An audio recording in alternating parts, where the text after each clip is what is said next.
time off to consider his future options. When he returned, roughly 6 months later, there were drastic changes to the landscape of WWE's universe. Top among those was the rise of Stone Cold Steve Austin. The man who started the year off as Ted DiBiase's ringmaster would find freedom in his true identity, dropping his manager and finding superstardom in the wake of his 1996 King of the Ring tournament victory. Austin 316 says I just whipped your ass. WWE was trying to find its attitude, but the seeds of change were being planted in the fans who had rallied around Austin. His no-nonsense attitude had made him the ultimate anti-hero. This acceptance of someone who flaunted his breaking of the rules didn't sit right with the Hitman. When Bret made his return, he immediately challenged Austin, who was more than ready to answer the call. The two battled at 1996's Survivor Series, where Hart won in a masterful performance of a feverish back-and-forth battle. The loss only made Austin angrier, creating a single focus for him: to ruin Bret Hart's career. He'd eliminate Hart from the 1997 Royal Rumble match after officials missed Hart first eliminate Austin. The night after Hart captured the WWE Championship at Final Four, Austin would interfere in Hart's first defense on Raw, ending the reign before it could even get started. WWE officials would pit the rivals against each other in a no disqualification submission match. The loser would be forced to admit they were defeated by the better combatant. To make sure that order would be maintained, a special referee was assigned: the world's most dangerous man and former MMA champion, Ken Shamrock. And while Hart had the edge in submission wrestling, Austin was no slouch in that department. And he also had one other thing going for him: his promise to the world that he would never in a million years give up. Once the match started, these two unleashed months of hatred on one another. We were lucky enough to talk to the Rattlesnake himself, Stone Cold Steve Austin, to get his thoughts on this classic encounter. A lot of people think that the WrestleMania 13 match between myself and Bret the Hitman Hart is one of the best of all time. Certainly one of the best in all of WrestleMania. To me, it's a very special match because everything happened so magically, and specifically WrestleMania 13 cemented the legacy of who and what Stone Cold Steve Austin was. From start to finish, we started it off, we brawled out, we came back into the ring, we brought various factors from around the ring into the ring to use against each other. Some of the stuff backfired on me. It was full of chills, thrills, and spills. I gotta call a spade a spade. I mean, it is my favorite all-time match, and I've been to some classics. Always an honor to get to pick the brain of one of WWE's top-level legends. Thank you again to Stone Cold for talking with us about WrestleMania 13. Now it's on you to try and find a way to take out WWE's toughest SOB. Remember, there are no disqualifications, so use whatever you can, and maybe you'll find a way to get him to surrender. I just wouldn't recommend messing with the referee.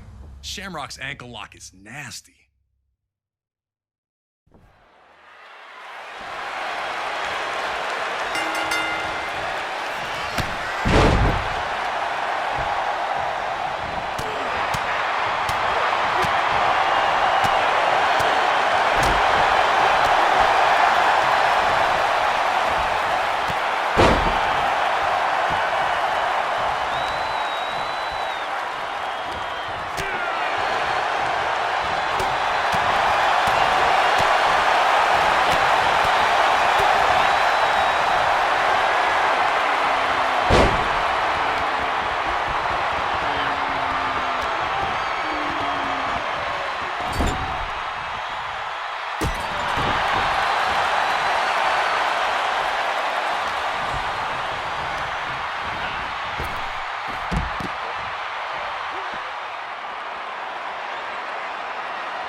Hart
as the two can.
Hart continued to maintain control.